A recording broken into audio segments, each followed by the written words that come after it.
Hey, what's going on, y'all? My name is Lyric, your Wild and Not Creative, and this is 15 Minutes with Dad presents the Healing Series. I am here with a buddy of mine named Joe Banks, right? And we up in here. This should be a very interesting time, but Joe joined us today to have a conversation, a healing conversation, and you guys are got to get to be a part of it. So thank you for joining us.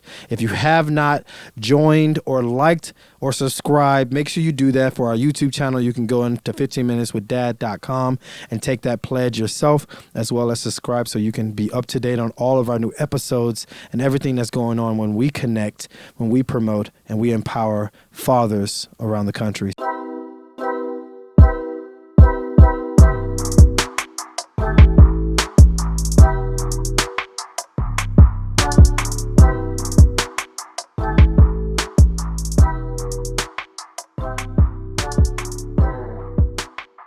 So thank you for joining us, Joe. What's good, man? What's good? Happy to be here, man. Thanks for having me. Yeah. This is gonna be a lot of fun. Yeah. You think so? Yeah. I feel like you're trying to convince yourself. I enjoy having the space to be able to open up and unpack some things, and that's like that might be there'll be some hard moments, but hey, like I know I'm gonna feel better afterwards, and it's just nice to be able to have that conversation and. I recognize how having a talk like this may be weird for like our culture. Right. So like, okay, cool. Like somebody's got to do it. Like, okay, why not?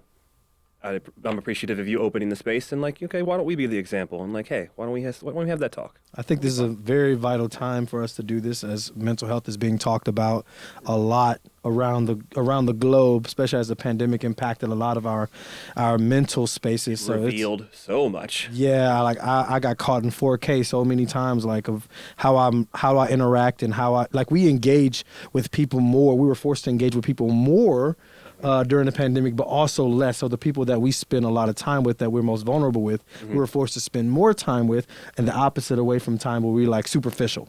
We didn't have the superficial feelings, but we had to really be vulnerable to the people around us. You had very little choice but to actually confront these people that you're living with, having to find ways to cope, handle a problem, and there was less of an option to just walk away from it. Right. You had to deal with it. Because you couldn't go outside. You couldn't go outside.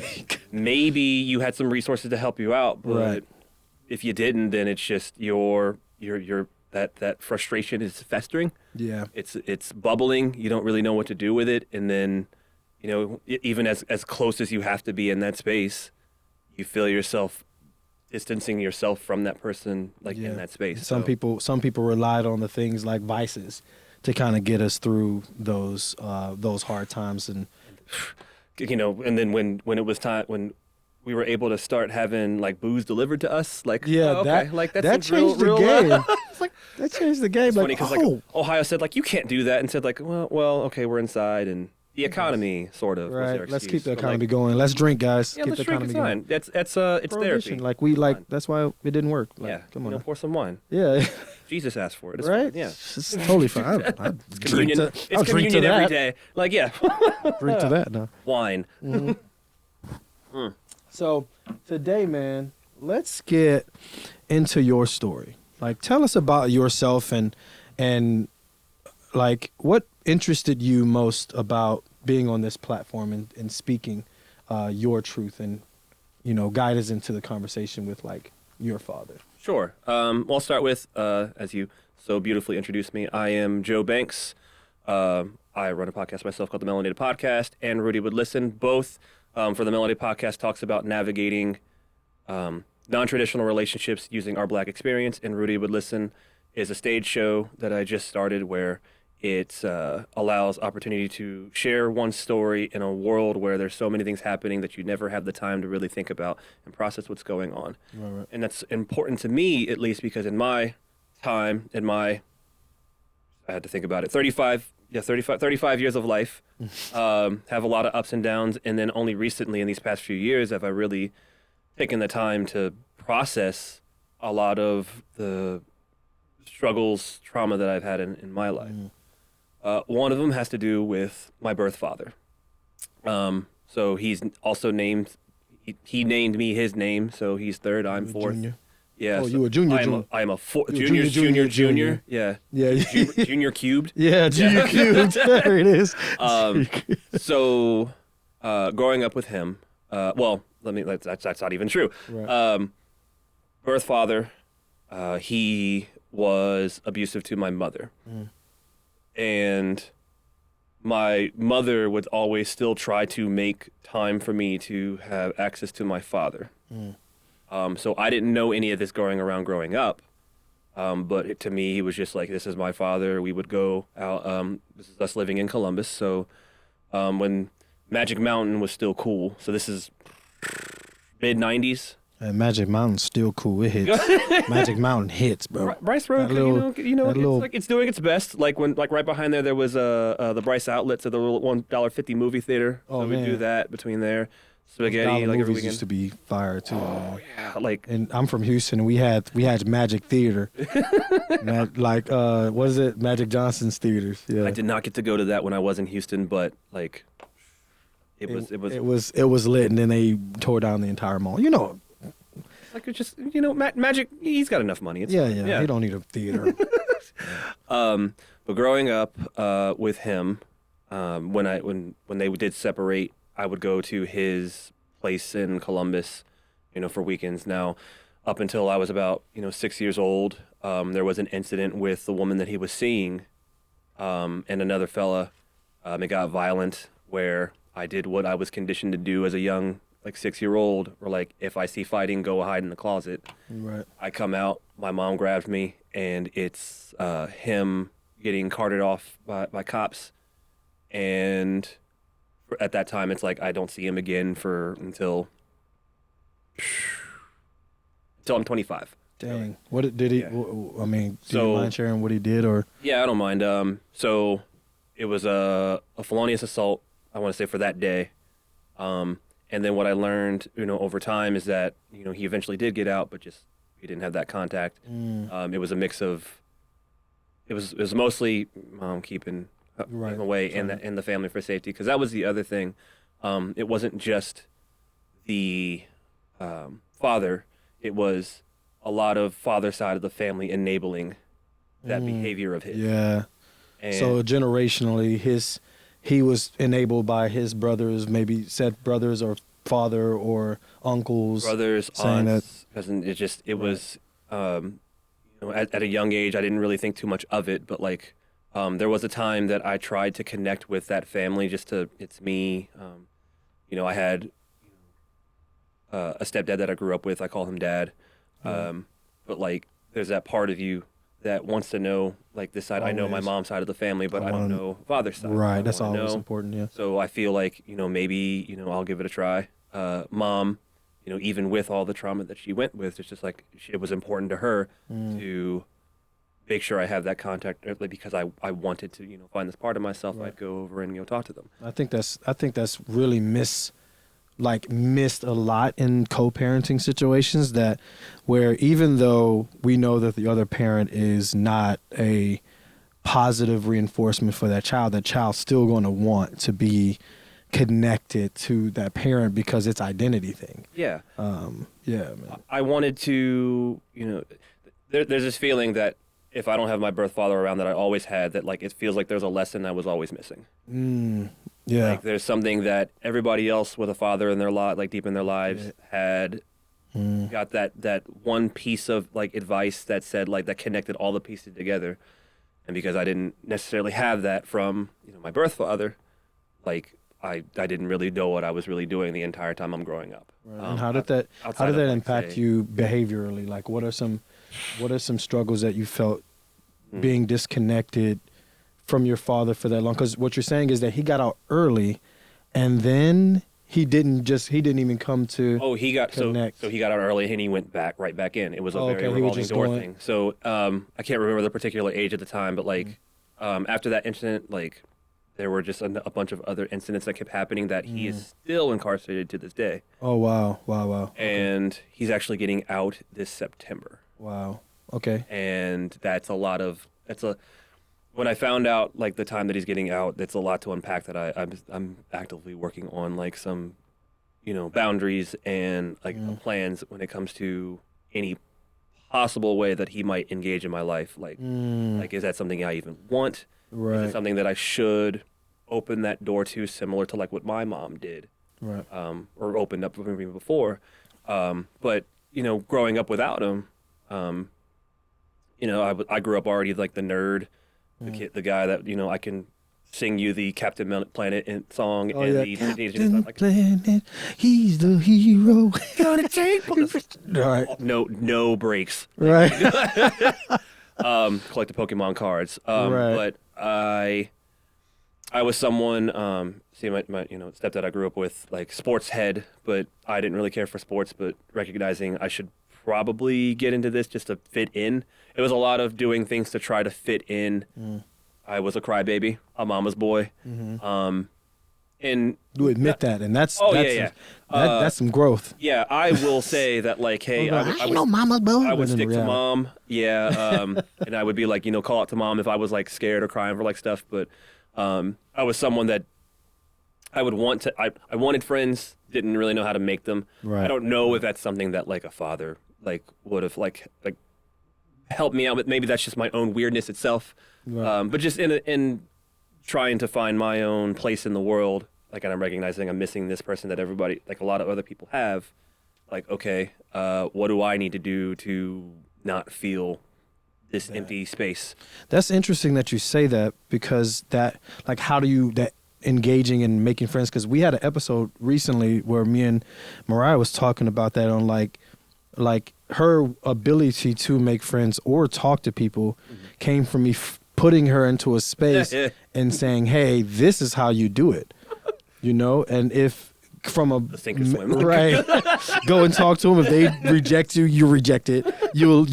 You'll They're survive. rejected, like they weren't meant for you anyway. Right, you know, right. They're not your friends. Yeah. And so I think that it's important to take note that in your perspective, like when it comes to, you know, being isolated or pulling yourself away from people that have all these things, and because I mean I can relate to you not having my father and seeing everybody talk about dad, talk about their experiences, and my dad did this and my dad does this, and I didn't even know how to have that conversation. I don't even know what I did in that conversation. I can't even remember, but I know I had nothing to say. Yeah, just have to go like somewhere else, or like, hey, I'll just hang out with your father for a bit. Right, and that's the life. Like, hey, and even if some of my friends had dysfunctional fathers, That so question of like, what does your father do for work? Like, oh yeah, like actually, he's got some he time.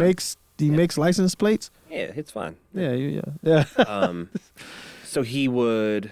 So there was that time, like I think I'm like 17, that I go and meet this family that, you know, it was kind of it was a repeat of what my mom was telling me, that it just, that I'll say, I hate to say it this way, not everybody in the family was bad. There's some folks that I can, you know, really feel like I can connect with, but there was a kind of like the part two of how they treated my mother was, they treated me like a little golden god, like this little porcelain doll that could do no wrong. Wow. Because I was my father's son, and Wow. like there was just felt like there was no accountability for anything that they had done. So it wasn't like I could really go to them.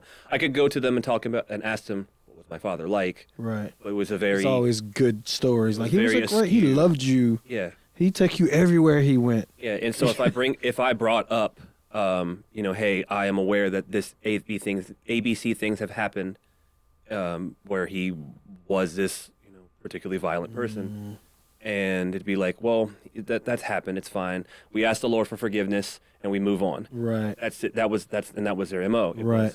was, ask the Lord for forgiveness, and that's it. That's it, right? But Just not the- forgive him, but not accountability. Like, No hey, yeah. he needs to get help. He's screwing things up in this world. Lack of that. And So I would ask you, I have just to ask you, would you classify your father as a narcissist? Because and the only reason I ask that, and I'll put a basis out there, and I'm not trying to like No, you're good. cascade. I haven't put it together, but like you're not off.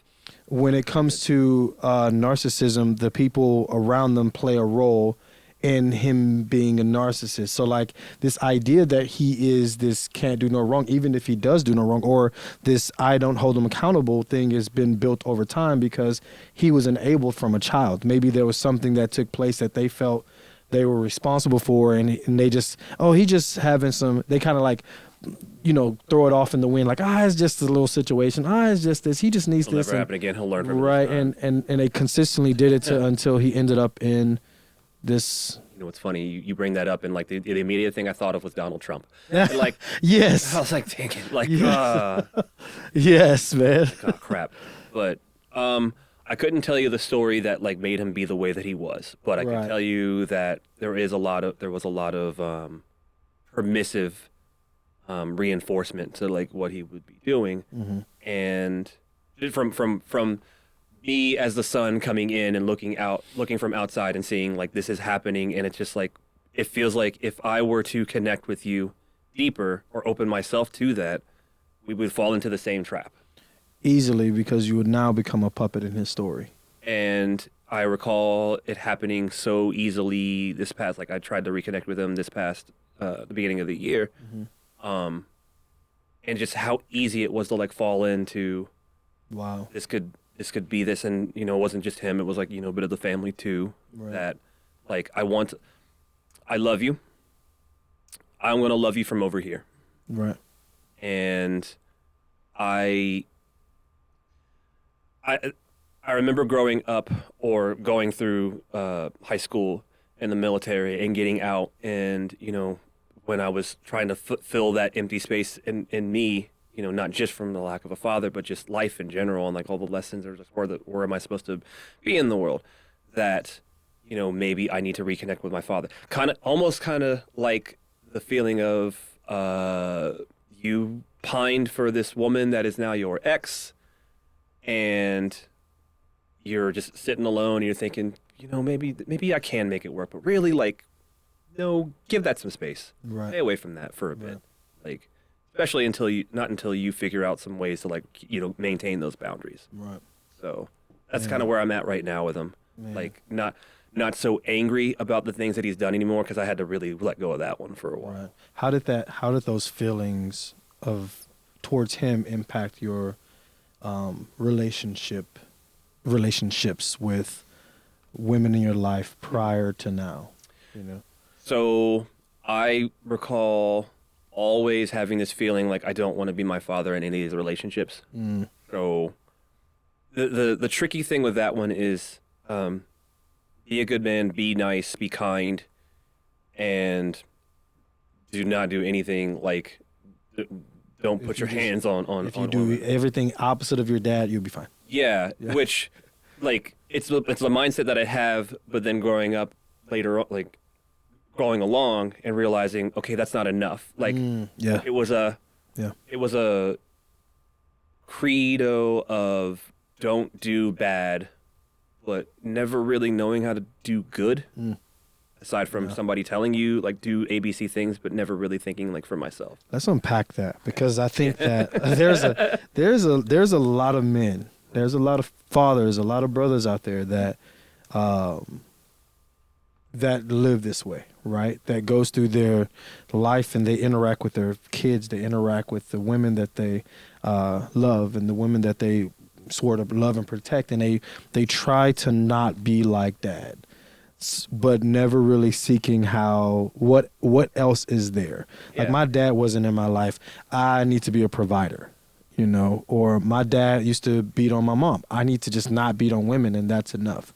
When there's a whole human piece that is required of us to really understand how to be impactful, or to be connected to other people outside of, just not trying to be not like somebody else.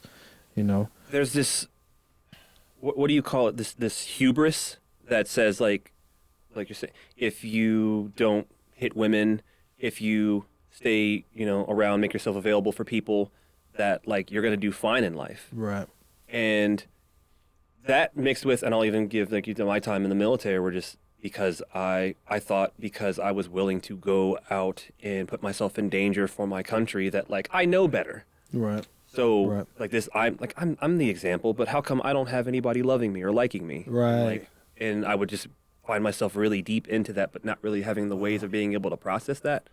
Like, it wasn't until like I finally decided to go into therapy, and even God, even going into therapy is like I don't, the military expectation at the time, and then us as Black people aren't really fans of therapy. Culturally, just like we're still just only a few years into really opening up with that, and giving ourselves that grace that like, hey, like we need help, and it's not just as simple as like going to the family or going to hug auntie or going to Nana's place and just relaxing. venting. Yeah, you actually have to find some ways to heal. It's that therapy thing, man, and I like what you said a few points ago. You said, coming like after you go into the military, you felt like because I exhibit these characteristics that I should be loved. That is an underlying entitlement that a lot of us have. Entitlement's the right word. Okay. Yep. It's a lot of it's a heavily embedded in us that if we exhibit like, and I think that kind of I can go into all these other different factors that impact men, right? Like how things that we upkeep, like patriarchy and all that stuff. But that sense of entitlement that, hey, I was told that if I do these things that I deserve these things and I should have it. Yes, in a sense. But the entitlement factor is that if you're not giving in the way that it should be giving, the door is not opening the way it should open, and that person requires. I'll go even deeper. There's this thing that I recognize that I've been very guilty of, where that entitlement that if I'm doing ABC things that I was told to do or doing these things opposite of my father, how come people don't care about me? So even deeper than that. All right, fine. I know I'm supposed to have something that I want and deserve, so I'm going to take it. And that gets even deeper because I could become even more like my father than I thought I was going to be. And like this weird cycle that you're trying to avoid, you end up becoming the man that you were right to be. Man. And I was like, that's crazy. When it took relationships, it took a few. It unfortunately took some ones where I broke hearts. Yeah. And I did wrong. Right. For me to like even recognize that like this pattern happened enough to where like I really need to break this cycle. Right. Man, we are deep right now. We are in there right now, and like hey man, you did it. You got the space here for like cool. Like let me cook right now. Yeah, man. So like if y'all are just tuning in, I just want to let y'all know this is my guy Joe Banks. He's coming in here. Melody Podcast. What's the name of your show? Rudy Would Listen. Rudy Would Listen, and we are here diving in on his healing process with his father and engaging with his father. And if you haven't yet, make sure that you like, subscribe, and hit the notification bell for our YouTube, and go visit 15minuteswithdad.com. Check out our merch. You can check out what we're doing and how we're moving along. Check out our episodes. Listen and watch any episode that you want on 15minuteswithdad.com. And we shall be right back for episode 2.